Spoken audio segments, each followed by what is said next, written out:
V mislih je še kako z nami naš najbolj prodoren slovenski literat v vojni tujini, akademik Drago Jančar. Posebej za današnji dogodek je spregovoril na svojstven način v svoji žlahtni govorici. Njegovo besedilo bo prebral dramski igralec Ivo Ban.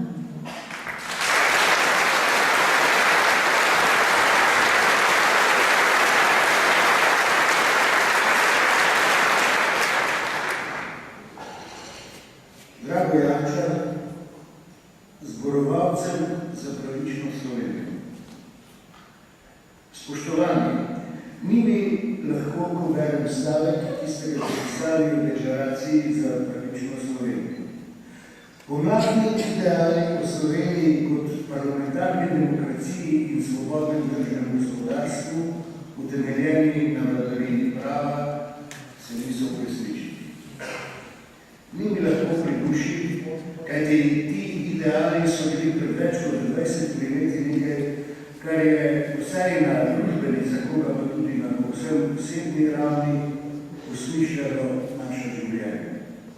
Mnogim, pravzaprav večini ljudi v tej deželi se je zdelo prav, da nekaj zanje shodimo, izrečemo jasno besedo, v kakšnem trenutku zanje nekaj tvegamo.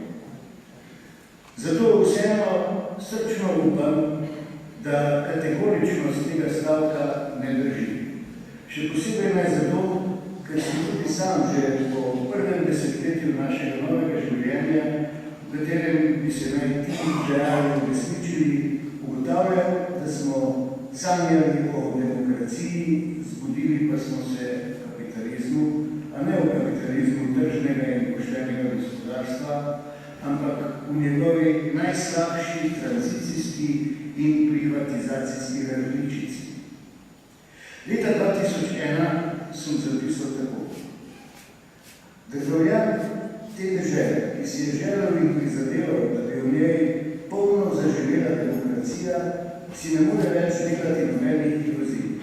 Kdor z dobronamerne, čeprav kritične distance opazuje tukajšnje dogajanje, ne more pri najboljši volji ugotoviti drugega kot dejstvo, da se je Slovenija poveznila v provincialno samozadostnost in da je vladajoča politična in finančna oligarhija ostala brez slehernega javnega nadzora in kritične presoje. Nobeno njeno dejanje se več ne more znajti v resnem javnem ali intelektualnem pretresu. Medijska krajšalnika je skoraj popolna. Slavni kulturni boj ni nič drugega kot ideološki lov na notranjega sovražnika, predvsem pa obični instrument in maskirno sredstvo za ohranjanje doslej pridobljene relativne in posvojitev absolutne politične oblasti, kapitalske moči in medijskega prostora v državi. Nobenega znamenja ni videti, sem zapisal pred več kot desetletjem, da bi se slovenska javnost začela ukvarjati z bistvenimi vprašanji, ki jih terja življenje demokratične družbe in pametno gospodarjenje. Kakor da je zavladalo splošno zadovoljstvo Cankarjevih hlapcev. Stari gospodar je spet trdno v sedlu, spet je vse tako, kakor je bilo. Morda bi že bil čas, sem zapisal, da Slovenija spet dobi nekdanji naziv Ljudska republika, ali pa morda še bolje Demokratična republika Slovenija. Dobro vemo, katere države so nosile ali še nosijo takšne nazive, tiste, v katerih nikoli ni vladalo ljudstvo, se pravi demos, pač pa namesto njega zgleda znova napredne sile, tiste, ki so morale ali morajo svojo demokracijo deklarativno razglašati toliko bolj, koliko je v resnici ni bilo in je ni. Priznam, da sem takrat mislil, da pretiravam, a zgolj zato, da bi ljudje opazili, kaj gre narobe. Če rečem še enkrat s Cankarjem, slikam temo, da bi oči tem bolj zakoprdele v svetlobi. Toda od takrat so šle stvari samo še navzdol. Vse do trenutka, ko celo sociološke raziskave ugotavljajo, da ljudje ne verjamejo več nikoli. predvsem pa neupravičnost.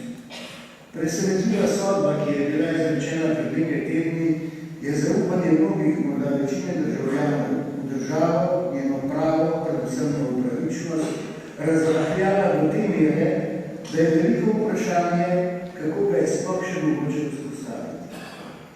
Ne samo zato, ker je bil z njo na 2 leti zapora obsojen eden kot ustanoviteljev demokratične Slovenije, pač pa zato, ker je bil obsojen brez dokazov oziroma z dokazovanjem, ki mu ni mogoče verjeti. Kar pomeni, da je na ta način lahko obsojen kdorkoli. Ne bi se rad strinjal z vašo precej hudo ugotovitvijo, da se pomladni ideali niso uresničili. Upam tudi, da so bile moje kritike izpred desetletja res pretirane. Kajti, če imate prav in sem imel prav tudi jaz, potem mi ne bi preostalo drugega, kot da bi ponovil za Otonom Župančičem. O domovina, kdor te ljubi zdaj, ljubiti mora s črnim gnevom v duši. Vendar s črnim gnevom v duši ni mogoče ničesar rešiti. Tudi ne z deklaracijami in skupinskimi izjavami, ki jih že desetletje več ne podpisujem, kajti podpisal je tudi napisal sem jih, verjemite mi, za celo knjigo, vključno z uro Evropske resnice za Slovenijo. In v vseh teh dvomih posameznika, lahko rečete tudi umetnika, vendar mislim, da je stvar, za katero ste se odločili, ko kličete k povezovanju vseh ljudi in volje, pravi. Rekli ste, da se pomladni ideali niso uresničili. Niste rekli, da so umrli. Dokler živijo in dokler živimo ljudje, ki nam za te ideale ni vseeno, pa obstaja upanje za pravično, tolerantno, odprtno, se pravi svobodno družbo, v kateri Župančičevi verzi iz iste citirane pesmi ne bodo zveneli kot nekaj današnjega, ampak kot žalosti odmev iz davnih časov. Glej, smešna krinka, opiči obraz. To boginja svobode je pri nas.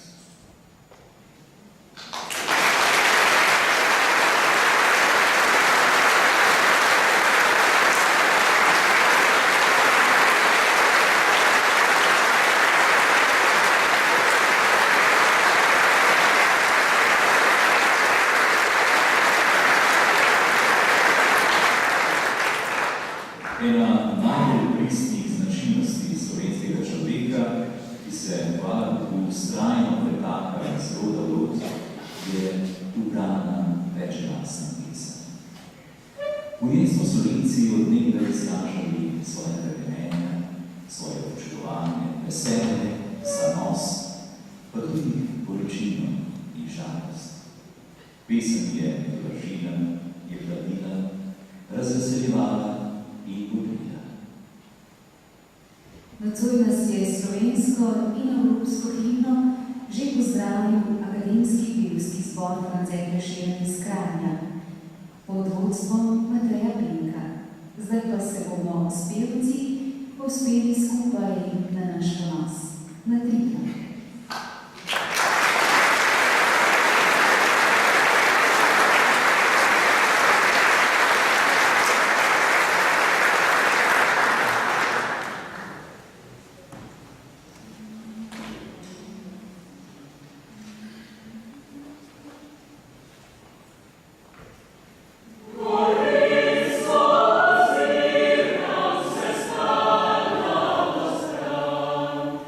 Triglav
pravo pot enotnosti in boljših možnosti za vse.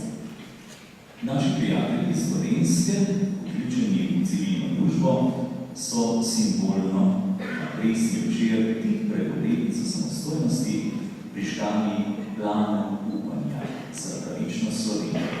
In to na dveh simbolnih točkah, na Trdinovem vrhu in na našem očaku Triglav. In ta plamen upanja nocoj prinaša med nas.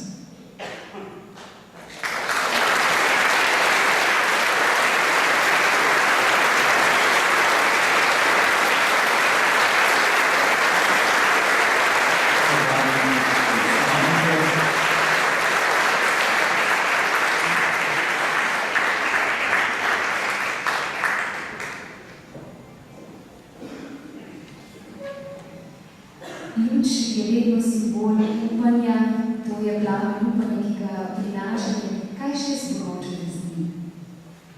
Če dovolite, da povem kratko zgodbo. Namreč člani kulturno etnološkega društva Carlos Bartolomej smo kot sopodpisniki deklaracije za pravično Slovenijo na kresni večer v sončnem zahodu prižgali plamen upanja za pravično Slovenijo. Namreč simboli so tisti, ki Slovence stoletja združujejo.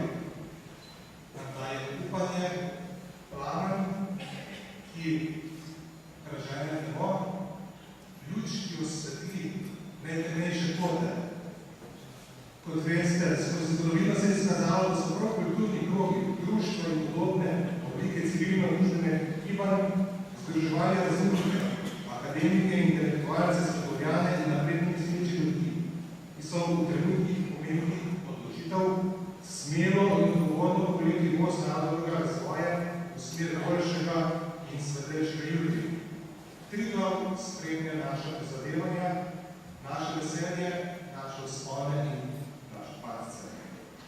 Tudi danes smo v binarnem času, ko iščemo pot, ki nam bo dala več upanja, več življenja, več veselja, več socialne in družbene naklonjenosti. In v naši sredi so posamezniki, ki gledajo na dogodek Triglava, kot je govorila pesem zapeta pred tem. Plamen smo prižgali v pisnem času. 4 minute do 9 ure, vrh Triglava in vrh Svete Jere, od prejšnjega stoletja poimenovanega Trdinovega vrha. Na stičišču dveh kultur in gradu Slovenije, drugega pa se na očaku Triglav. Oba